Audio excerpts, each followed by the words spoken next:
हर बार इस उत्तर विधानसभा क्षेत्र में आपकी दावेदारी प्रमुखता से लोगों के जुबान से सुनने को मिलती है, लेकिन ऐसा क्या कारण होता है संजय भाई साहब कि आपकी टिकट एंड टाइम में कैंसल हो जाती है? मेयर चुनाव में यहाँ जब महापौर प्रमोद दुबे जी लड़ रहे थे तो भारतीय जनता पार्टी की ओर से युवा चेहरा के रूप में आपको पसंद पहले थी, लोगों के जुबान में ये आ रहा था कि इस बार रायपुर का मेयर एक अच्छा जुझारू नेता को देखने को मिलेगा। फिर ऐसा क्या कारण है? कहीं स्थानीय बड़े नेता तो आपको आगे आने से रोक नहीं रहे हैं? युवाओं के बीच में आप काफ़ी यहाँ पर लोकप्रिय हैं, युवा आइकॉन के रूप में भारतीय जनता पार्टी में आप जाने जाते हैं। नगर निगम के लंबे समय तक राजनीतिक रहे, 3 बार के आप पार्षद रहे, सभापति रहे, आरडीए का चेयरमैन रहे। रायपुर में आपकी सक्रियता काफ़ी रहती है चारों विधानसभा क्षेत्र में। महिला मोर्चा का आंदोलन हो, युवा मोर्चा का आंदोलन हो, हर मोर्चा में आप सड़क की लड़ाई जनहित के मुद्दे को लेकर, जैसे खमाडी का झुग्गी झोपड़ी को तोड़ा जा रहा था तो आपने सड़क में आकर लड़ाई लड़ी। फिर हर क्षेत्र में आप फिट हैं, फिर पार्टी क्यों इसको आप अनदेखा कर रहे हैं? पिछले 5 वर्षों से भूपेश बघेल की छत्तीसगढ़ियावाद की सरकार छत्तीसगढ़ में कार्य कर रही है। छत्तीसगढ़ियावाद छत्तीसगढ़ में पूरा हावी है। इन मुद्दों से आप कैसे निपटेंगे? 2023 में कांग्रेस आने वाला चुनाव में कांग्रेस का चेहरा भूपेश बघेल है, उनके नेतृत्व में चुनाव लड़ा जा रहा है। भारतीय जनता पार्टी में चेहरा कौन होगा और किसके नेतृत्व में लड़ा जाएगा? उत्तर विधानसभा क्षेत्र में सिंधी समाज की बाहुलता को देखते हुए सिंधी समाज से प्रत्याशी तय किया गया था। पिछला चुनाव तो बहुत लास्ट 89 सीट पर तय हो चुके थे, लेकिन एक सीट उत्तर विधानसभा को रोका गया था। कहीं क्षेत्र से आपको टिकट नहीं देने में जातिवाद तो आड़े नहीं आ रहा? इस बार अगर भारतीय जनता पार्टी आपको रायपुर उत्तर विधानसभा क्षेत्र से प्रत्याशी बनाती है तो किन मुद्दों को लेकर आप मैदान में रहेंगे?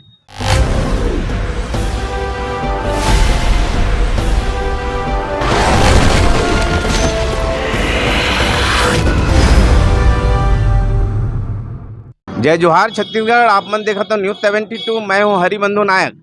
आज हम उत्तर विधानसभा क्षेत्र के कद्दावर भाजपा नेता संजय श्रीवास्तव से चुनावी चर्चा करने के लिए उपस्थित हुए हैं। हर बार संजय श्रीवास्तव की उत्तर विधानसभा सीट से दावेदारी रहती है, प्रखर नेता के रूप में जाने जाते हैं, लेकिन एंड टाइम में उनकी टिकट यहाँ से कैंसिल हो जाती है। यह जानेंगे। सबसे पहले न्यूज़ 72 में संजय श्रीवास्तव जी, आपका स्वागत। जी धन्यवाद। न्यूज़ 72 इंडिया परिवार को मेरी ओर से बहुत बहुत शुभकामनाएं। नमस्कार। हर बार इस उत्तर विधानसभा क्षेत्र में आपकी दावेदारी प्रमुखता से लोगों के जुबान से सुनने को मिलती है। हर बार लोग कहते हैं कि नया यहाँ कोई कद्दावर नेता आने वाला है, लेकिन ऐसा क्या कारण होता है संजय भाई साहब कि आपकी टिकट एंड टाइम में कैंसल हो जाती है? देखिए, हर एक 5 साल के अंदर में विधानसभा के चुनाव, लोकसभा के चुनाव होते हैं और हम सब एक कार्यकर्ता के रूप में भारतीय जनता पार्टी में काम करते हैं और लगातार जनप्रतिनिधि के रूप में काम करने का अवसर मिला नगर निगम के माध्यम से। और एक इच्छा होती है किसी भी जनप्रतिनिधि में काम करने की कि वो आने वाले समय में और आगे बढ़े, विधानसभा का मौका मिले, लड़ने का मौका मिले। लेकिन एक विधानसभा में एक ही प्रत्याशी पार्टी से तय होता है और मुझे लगता है कि पार्टी जो तय करती है उसी को हम सब लोग अंतिम मानकर उस प्रत्याशी के हितों में काम करते हैं। तो ये कह सकते हैं कि प्रयास जारी है। पहले भी मौके ऐसे आए हैं कि इन्हीं कारणों से टिकट फाइनल नहीं हो पाई, लेकिन उम्मीद के तौर पर लगातार आगे काम करते रहे हैं और आने वाले समय के अंदर में एक उम्मीद है कि पार्टी निश्चित रूप से विचार करके मौका दे सकती है। पिछले मेयर चुनाव में यहाँ जब महापौर प्रमोद दुबे जी लड़ रहे थे तो भारतीय जनता पार्टी की ओर से युवा चेहरा के रूप में आपको पसंद पहले थी, लोगों के जुबान में ये आ रहा था कि इस बार रायपुर का मेयर एक अच्छा जुझारू नेता को देखने को मिलेगा। फिर ऐसा क्या कारण है? कहीं स्थानीय बड़े नेता तो आपको आगे आने से रोक नहीं रहे हैं? देखिए, राजनीति में सभी प्रकार की बातें होती हैं, मैं इसको नकारता नहीं हूँ, लेकिन चूंकि भारतीय जनता पार्टी का एक तौर तरीका है, एक प्रक्रिया होती है, तो मैं ये नहीं कह सकता कि मैं ही चुनाव में बेहतर प्रत्याशी हो सकता था या दावेदार हूँ। उम्मीद रहती है निश्चित रूप से कि मौका मिलेगा और पार्टी की हमारी एक चुनाव समिति होती है, प्रदेश चुनाव समिति होती है, केंद्रीय चुनाव समिति होती है और हम सब उसके नीचे हैं। जो चुनाव समिति तय करती है उसको हम सब मानते हैं। मैं ये कह सकता हूँ कि पहले मौका नहीं मिला तो हम थोड़ा बहुत ये कह सकते हैं कि भाग्य साथ नहीं दिया, यही कह सकते हैं। लेकिन आने वाले समय के अंदर में निश्चित रूप से जो चुनाव आने वाले हैं उसमें एक उम्मीद है कि पार्टी निश्चित तौर पर इस पर विचार करेगी और एक मौका देगी। इस बार भी आपका नाम दावेदारी के रूप में 2 विधानसभा क्षेत्रों से हमको सुनने को मिल रहा है, रायपुर ग्रामीण विधानसभा क्षेत्र और रायपुर उत्तर। ऐसे समय में आप क्या करेंगे? रायपुर शहर में काम करते हैं, 30-32 वर्षों से पार्टी के लिए काम कर रहे हैं। बहुत सारी जिम्मेदारियां युवा मोर्चा के अध्यक्ष के रूप में, प्रदेश अध्यक्ष के रूप में, नगर निगम के सभापति के रूप में, विकास प्राधिकरण के अध्यक्ष के रूप में, बहुत सारे ऐसे मौके नेता प्रतिपक्ष के रूप में नगर निगम में काम करने का अवसर मिला है। रायपुर शहर की जनता से लगभग परिचय है और चारों विधानसभा के जो कार्यकर्ता है या जनता है वो जानती है हम लोगों के कार्य तरीके को, हमारी शैली को करती है। इससे मुझे लगता है एक विधानसभा निश्चित रूप से फोकस करके हम सब लोग काम करते हैं कि वो हमारे लिए बेहतर होगा। इसलिए रायपुर उत्तर जहां मैं रहता हूं, जिस उत्तर विधानसभा क्षेत्र के अंतर्गत 3 अलग अलग वार्डों से पार्षद बनने का जो मौका मिला है, इसलिए निश्चित रूप से ये प्राथमिकता रहती है कि अपने क्षेत्र से ही कहीं मौका मिले तो बेहतर होगा। लेकिन यदि पार्टी किसी अन्य भी विधानसभा पर विचार करती है तो मुझे लगता है इसमें कहीं दिक्कत की बात नहीं है। जहां पार्टी का आदेश होगा वहां पर बड़ी ताकत के साथ में हम चुनाव लड़ेंगे और जीतेंगे। युवाओं के बीच में आप काफ़ी यहाँ पर लोकप्रिय हैं, युवा आइकॉन के रूप में भारतीय जनता पार्टी में आप जाने जाते हैं। नगर निगम के लंबे समय तक राजनीतिज्ञ रहे, 3 बार के आप पार्षद रहे, सभापति रहे, आरडीए का चेयरमैन रहे। रायपुर में आपकी सक्रियता काफ़ी रहती है चारों विधानसभा क्षेत्र में। महिला मोर्चा का आंदोलन हो, युवा मोर्चा का आंदोलन हो, हर मोर्चा में आप सड़क की लड़ाई, जनहित के मुद्दे को लेकर, जैसे खमाडी का झुग्गी झोपड़ी को तोड़ा जा रहा था तो आपने सड़क में आकर लड़ाई लड़ी। फिर हर क्षेत्र में आप फिट हैं, फिर जनता आपको चाहती है, फिर पार्टी क्यों इसको आप अनदेखा कर रहे हैं?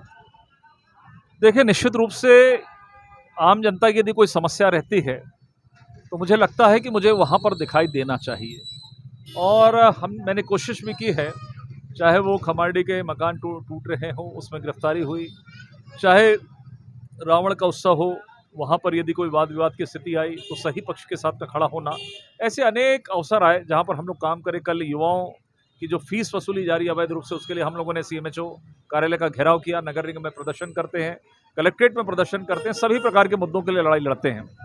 लेकिन मुझे ऐसा लगता है ये सब पार्टी की नज़रों में है, लेकिन पार्टी के अपने एक मापदंड होते हैं, पार्टी की अपनी एक चयन की प्रणाली होती है, तो उस पर सवाल उठाना मुझे लगता है कार्यकर्ता होने के नाते ये ठीक नहीं है। मैं फिर से कह रहा हूं कि पार्टी की नज़र हम सब पर है, इसलिए दायित्व मिलता है और मुझे पूरा विश्वास है कि आने वाले समय के अंदर में पार्टी इस पर सकारात्मक रूप से विचार करेगी। पिछले 5 वर्षों से भूपेश बघेल की छत्तीसगढ़ियावाद की सरकार छत्तीसगढ़ में कार्य कर रही है। छत्तीसगढ़ियावाद छत्तीसगढ़ में पूरा हावी है। इन मुद्दों से आप कैसे निपटेंगे? देखिए, हम सब किसी वाद को नहीं मानते। यदि कोई नागरिक किसी प्रदेश में रहता है, किसी देश में रहता है, अर्थात वो उस देश का नागरिक है या उस प्रदेश का नागरिक है।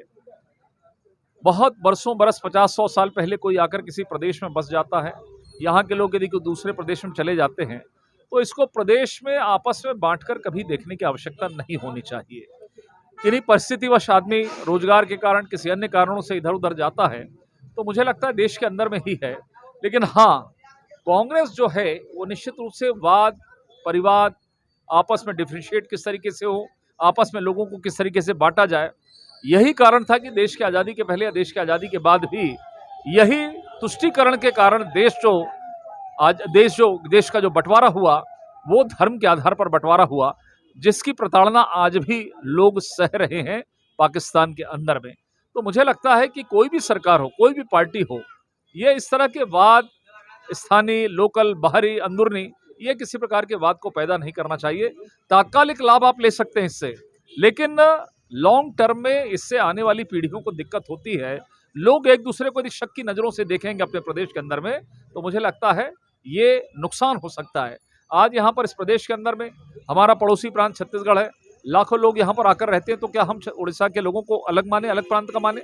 वो यहाँ पर आते हैं, मजदूरी करते हैं, श्रम करते हैं, अपने परिवार का पालन पोषण करते हैं, यहाँ के लोगों का काम करते हैं। तो मुझे लगता है इन सब चीज़ों को नहीं देखना चाहिए। बिहार है, उत्तर प्रदेश है, अन्य जगहों के लोग आए। आज मैं कह सकता हूँ कि छत्तीसगढ़ के विकास में छत्तीसगढ़ के लोगों का योगदान तो है ही, लेकिन छत्तीसगढ़ में जो बरसों बरस से लोग रह रहे हैं उनकी मेहनत के कारण भी आज छत्तीसगढ़ आगे बढ़ रहा है।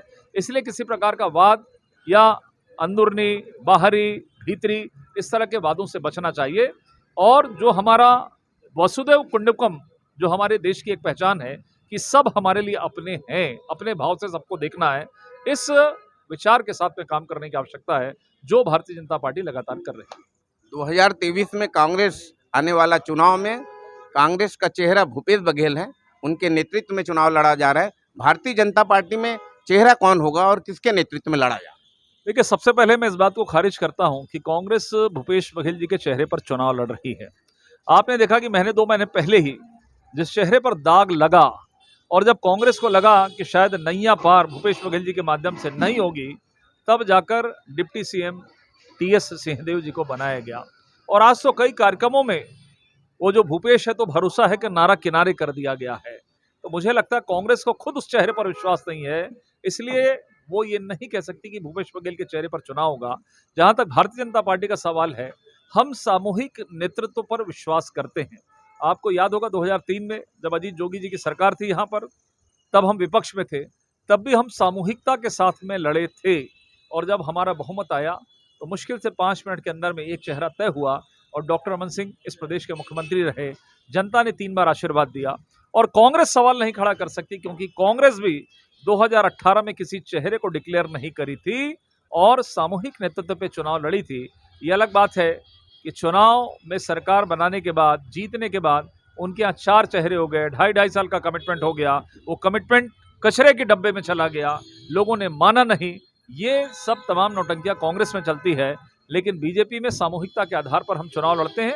हाँ, जरूर है, जब हम सरकार में रहते हैं तो सिटिंग कोई सीएम रहते हैं, मुख्यमंत्री रहते हैं, तो उनके चेहरे को सामने रखा जाता है। लेकिन अधिकतर आपने देखा है कि हम सामूहिकता के साथ में विपक्ष में रहते हैं तो लड़ते हैं, और सरकार बनने के बाद हमारा नेता तय होता है, विधायक दल नेता तय करता है और उसके बाद वो मुख्यमंत्री से नवाजा जाता है। पिछला 2 चुनाव उत्तर विधानसभा क्षेत्र में सिंधी समाज की बाहुलता को देखते हुए सिंधी समाज से प्रत्याशी तय किया गया था। पिछला चुनाव तो बहुत लास्ट 89 सीट पर तय हो चुके थे, लेकिन एक सीट उत्तर विधानसभा को रोका गया था। कहीं ये क्षेत्र से आपको टिकट नहीं देने में जातिवाद तो आड़े नहीं आ रहा? देखिए, ऐसा नहीं है। मैंने फिर से कहा कि भारतीय जनता पार्टी में जो पार्टी निर्णय करती है वो हमारा अंतिम निर्णय होता है। समीकरण बनते हैं चुनाव के अंदर में, कई बार बनते हैं जिसमें सफल भी होते हैं और असफलता भी हाथ लगती है। तो मुझे लगता है इस पर बहुत सवाल का विषय नहीं है। पार्टी बेहतर प्रत्याशी, बेहतर चेहरा बनाने के लिए काम करती है और उसकी कोशिश रहती है कि अच्छे प्रत्याशी सामने आए। कई बार ऐसा होता है कि कुछ समीकरण के आधार पर उसको करने के लिए इस तरह के निर्णय लेते हैं, लेकिन हर बार परिस्थितियां बदलती हैं और परिस्थिति बदलकर निर्णय होते हैं। लेकिन मैं ये कह सकता हूं कि इस बार पार्टी का जो मुख्य उद्देश्य है और जो पहली हमारी प्राथमिकता वो ये है कि हमारा जिताऊ प्रत्याशी होना चाहिए, जो जीतने लायक योग्य प्रत्याशी हो और पार्टी के प्रति उसका 100% कमिटमेंट हो। ये 2 मुख्य आधार होने चाहिए, उस आधार पर टिकट वितरित होगी, मुझे ऐसा लगता है। आप काफ़ी लंबे समय से भारतीय जनता पार्टी से जुड़े हुए हैं। आस्था और विश्वास और समर्पण भी शायद मेरे ख्याल से आपका बहुत ज़्यादा है और जिताऊ भी लोग मानते हैं। क्या आप अपने आप को जिताऊ प्रत्याशी नहीं मानते? देखिए, हम सब यदि जीतते हैं तो उसके पीछे जनता का आशीर्वाद होता है और हमारे जो कार्यकर्ता हैं, जो बूथ लेवल पर काम करते हैं, उनकी मेहनत रहती है। प्रत्याशी का भी विषय रहता है, जो सक्रिय रहते हैं उसको अतिरिक्त लाभ मिलता है जनता की अदालत में, जनता के बीच में। तो मुझे लगता है सबके सामूहिक प्रयास से कोई व्यक्ति अकेले ही नहीं, उसकी लोकप्रियता होती है, ये बात मैं मानता हूँ, लेकिन हम सब सामूहिकता के साथ में हमारी पार्टी के सिंबल, हमारा जो कार्यकर्ता मेहनत करता है, जनता का जो आशीर्वाद रहता है, विश्वास रहता है काम करने का, उसका लाभ हम सबको प्राप्त होता है। और मुझे लगता है यदि चुनाव में मौका मिला तो निश्चित रूप से इन सब चीज़ों का सम्मिश्रण होगा और उसका लाभ निश्चित रूप से मुझे मिलेगा। आप पूर्व मुख्यमंत्री डॉक्टर रमन सिंह के काफ़ी करीबी माने जाते हैं, फिर कहाँ बाधा आ रही है आपको? देखिए, मेरा जहाँ तक व्यक्तिगत विषय है, निश्चित रूप से पूर्व मुख्यमंत्री डॉक्टर रमन सिंह का स्नेह निश्चित रूप से हमेशा से मिला है, उनका आशीर्वाद मिला है, हम सब लोग उनके साथ में काम करे हैं, एक अनुभव मिला है। लेकिन भारतीय जनता पार्टी में कोई व्यक्ति विशेष की निकटता के कारण आपको सब कुछ मिलेगा, ऐसा नहीं है। क्योंकि भारतीय जनता पार्टी संगठन आधारित पार्टी है, कांग्रेस नेता आधारित पार्टी है, जहां पर उसका कोटा तय होता है कि किस नेता की कितनी टिकटें रहेंगी। यहाँ पर पार्टी की जो प्राथमिकता होती है, सामूहिक नेतृत्व जो तय करता है मिलजुल कर, जो बेहतर होता है वो होता है, इसलिए वो फाइनल होता है। इसलिए हम ये नहीं कह सकते कि किसी व्यक्ति विशेष के साथ में रहने या किसी व्यक्ति विशेष के साथ में नहीं रहने से इसका लाभ हानि होता है, ऐसा नहीं है। पार्टी जिसको तय करती है उसमें सामूहिक निर्णय होता है। इस बार अगर भारतीय जनता पार्टी आपको रायपुर उत्तर विधानसभा क्षेत्र से प्रत्याशी बनाती है तो किन मुद्दों को लेकर आप मैदान में रहेंगे? देखिए, रायपुर उत्तर विधानसभा इस रायपुर शहर का एक ऐसा क्षेत्र है जहां पर सभी प्रकार के लोग रहते हैं। यहाँ पर हमारे व्यवसायी भाई भी रहते हैं, यहाँ पर हमारे झुग्गी क्षेत्रों में उत्कलवासी भी रहते हैं, यहाँ पर बहुत लंबे समय से कॉलोनी में रहने वाले लोग भी हैं। तो मुझे लगता है सम्मिश्रण है यहाँ पर, और सभी धर्म जाति पंथिक प्राय के लोग रहते हैं। हम मुझे लगता है मुद्दा निश्चित रूप से रायपुर उत्तर विधानसभा क्षेत्र पिछले 10 वर्षों में जो कांग्रेस के विधायक रहे हैं, पहले 8 से 13 और फिर 18 से 23, लगभग 10 साल मुझे लगता है एक जनप्रतिनिधि या विधायक के लिए पर्याप्त समय होता है कि वो अपने क्षेत्र में काम के आधार पर अपनी छवि बना सकता है। मुझे लगता है कांग्रेस के जो विधायक रहे हैं, जो वर्तमान में विधायक हैं, उन्होंने पहले अपनी सरल छवि बनाई कि हम स्कूटर में बैठते हैं, हम चौक पर खड़े होते हैं, और लोगों को लगा कि बड़ी सरल छवि है, और शायद लोगों को लगा कि उसका फायदा भी क्षेत्र की जनता को मिलेगा। लेकिन आज जब 10 साल तक के बाद जब उसकी समीक्षा होती है तो लोगों को लगता है कि केवल सरलता ही नहीं, केवल मिलना ही नहीं, चौक पर बैठना ही नहीं, उस क्षेत्र के अंदर में काम करवाने की भी आवश्यकता है। और आज हम ये कह सकते हैं रायपुर शहर के जो 4 विधानसभा है, उनमें सबसे पिछड़ा यदि कोई विधानसभा क्षेत्र है तो रायपुर उत्तर विधानसभा क्षेत्र है। यहाँ पर विधायक जी ये नहीं कह सकते, एक रहता है कार्यकाल का एक माइलस्टोन होता है कि मैंने अपने क्षेत्र में ये काम किया। कोई एक ऐसा काम नहीं जो वो कह सकें कि मेरे 10 साल के कार्यकाल का ये एक माइलस्टोन है, मैंने इस काम को किया जो 40-50 सालों से नहीं हुआ। तो मुझे लगता है चाहे नालों की समस्या है, नालों का काम हम लोगों ने अपने कार्यकाल में करा, लेकिन उसको बढ़ाने का काम विधायक जी ने आज तक नहीं किया। ट्रैफिक व्यवस्था यहाँ पर काफी जर्जर है। रायपुर MRP चौक से लेके भगत सिंह चौक से लेके टर्निंग पॉइंट तक घंटों जाम रहता है। यातायात व्यवस्था की ओर को लेकर, इस समस्या को लेकर भारतीय जनता पार्टी आंदोलन करते नहीं दिख रही है, क्या कारण? देखिए, निश्चित रूप से आपने बिल्कुल ठीक कहा। जो शंकर नगर का जो क्षेत्र है वास्तव में एक डेवलपिंग जो क्षेत्र है, लेकिन लगातार यहाँ पर व्यवसायिक गतिविधियाँ बढ़ रही हैं, लेकिन उसका दबाव सहने की क्षमता यहाँ की सड़कों पर नहीं है, जिसके कारण ऐसा हो गया कि सामने यहाँ पर कांग्रेस का कार्यालय भी बना, विधानसभा की सड़क भी है, कुछ मार्केट का निर्माण भी हुआ है। जो भगत सिंह चौक से लेके जो जिसको टर्निंग पॉइंट अशोका टावर चौक कहते हैं, या फिर हम आधे निकल जाएं टीवी टावर तक, ये इतनी सकरी सड़क है, लेकिन दबाव इस पर ज़्यादा है। और मैं कह सकता हूँ कि सुबह और शाम तो इतना ज़्यादा ट्रैफिक है कि आम आदमी और विशेषकर जो हमारी छात्र छात्राएं और महिलाएं हैं वो बहुत परेशान होती है। देखिए, आपको याद होगा कि बीजेपी की सरकार के समय हमने अशोका टावर से लेके आधे स्थान तक चौड़ीकरण हुआ, उससे कुछ राहत मिली, लेकिन इन कांग्रेस के 5 सालों में 1 रुपए का भी काम इस क्षेत्र में नहीं हुआ कि किस तरीके का ट्रैफिक का दबाव कम हो। क्या पार्टी के द्वारा आप आंदोलन नहीं कर रहे हैं, पार्टी आंदोलन करते सड़क में नहीं। मैं बता रहा हूँ, केवल और केवल स्मार्ट सिटी के माध्यम से केवल उसको सजने सवाने लाइट का काम करने का, जिसमें भ्रष्टाचार सामने आया।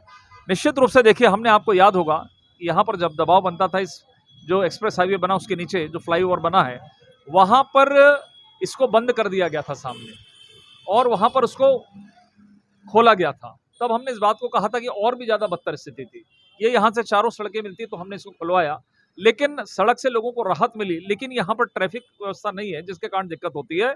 और उस समय भी हमने आंदोलन किया, धरना दिया, जिसके कारण ये स्थिति बनी। लेकिन आज भी मुझे लगता है इसका निराकरण करने की आवश्यकता है। भविष्य में हम इसके लिए आंदोलन करेंगे। आंदोलन लगातार हो रहा है, लेकिन गूंगी बहरी ये सरकार जो है, इन्होंने शहर को छोड़ दिया है, भगवान भरोसे छोड़ दिया है कि शहर के अंदर में हम 1 रुपए का काम नहीं कराएंगे। ये आज पूरे प्रदेश के अंदर में, शहर के अंदर में चर्चा का विषय बना है कि नगरीय क्षेत्रों में 1 रुपए का भी काम ये सरकार नहीं कर रही है, जिसके फलस्वरूप ये हो रहा है कि लोगों को, चाहे वो ट्रैफिक की बात हो, चाहे फिर पार्किंग की व्यवस्था की बातचीत हो, या फिर किसी भी प्रकार की हो, सब प्रकार की दिक्कतें हो रही है। आज ये गड्ढा यहाँ पर खुदा है, यहाँ पर 10-10 दिन से गड्ढा खुदा है, लेकिन उसका काम नहीं हो पा रहा है। केंद्र से पैसा यदि जल जीवन मिशन का आ रहा है, लेकिन जल जीवन मिशन का पैसा, लेकिन उसको एक समय सीमा के अंदर में हम पाइपलाइन बिछाकर लोगों तक पानी पहुंचाए, इसकी भी कोई व्यवस्था नहीं है। केवल और केवल भ्रष्टाचार का काम है, लेकिन इसको लेकर आंदोलन करेंगे। ये थे भारतीय जनता पार्टी के युवा नेता और काफ़ी सक्रिय भारतीय जनता पार्टी में रहे हैं। पार्टी के विभिन्न पदों पर रखकर लोकहित में कार्य किया है। आज हम न्यूज़ 70 की टीम उनसे मिलकर राजनीतिक चर्चा और आने वाले समय में किस प्रकार से वे तैयारी कर रहे हैं, किस विधानसभा क्षेत्र से चुनाव लड़ेंगे, आप देखते रहे न्यूज़ 72। मैं हूं हरिबंधु नायक। नमस्कार।